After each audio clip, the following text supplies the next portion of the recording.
FC নারী Asian cup থেকে বিদায় নিয়েছে বাংলাদেশ। গ্রুপ পর্বে শেষ সমীকরণের ম্যাচে তার উজবেকিস্তানের কাছে হেরেছে 4-0 গোলে। প্রথমার্ধে চেষ্টা চালালেও বিরতির পর সেভাবে খুঁজে পাওয়া যায়নি পিটার বাটলারের শিষ্যদের। কত স্বপ্ন, কত আকাঙ্ক্ষা, কত পরিকল্পনা নিয়ে না এশিয়া কাপের মূল পর্বে পা রাখে বাংলাদেশ। টুর্নামেন্টে আফিদাদের উন্নতি চোখে পড়েছে বটে, কিন্তু কাঙ্ক্ষিত লক্ষ্য অলিম্পিক কিংবা বিশ্বকাপ কোয়ালিফায়ারের স্বপ্ন পূরণ হয়নি। বাংলার জয়িতাদের হতাশা বলতে কেবল আসরে একটি গোলও করতে না পারা।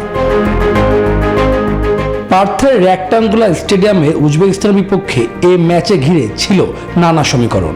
ম্যাচ জিতে সেরা 8 নম্বরে থাকতে পারলে সুযোগ মিলত অলিম্পিকে, কিন্তু ম্যাচ শেষে লাল সবুজের প্রতিনিধিদের নামের পাশে 4 গোল।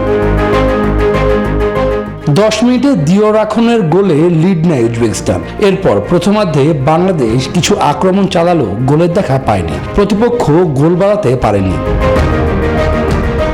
দ্বিতীয়ার্ধে বাংলাদেশের রক্ষণভাগ ধার হারিয়ে ফেলে। 62 মিনিটে স্কোরশিটে নাম লেখান দিলদার ও নজিমোভার। পরে তৃতীয় গোল করেন সেই দিলদারও।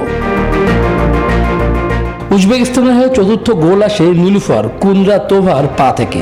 মিলি আক্তারদের বাকিটা সময় কেটেছে গোলবার সামলাতে। 4-0 ব্যবধানে ম্যাচ জিতে কোয়ার্টার ফাইনাল নিশ্চিত করে উজবেকরা।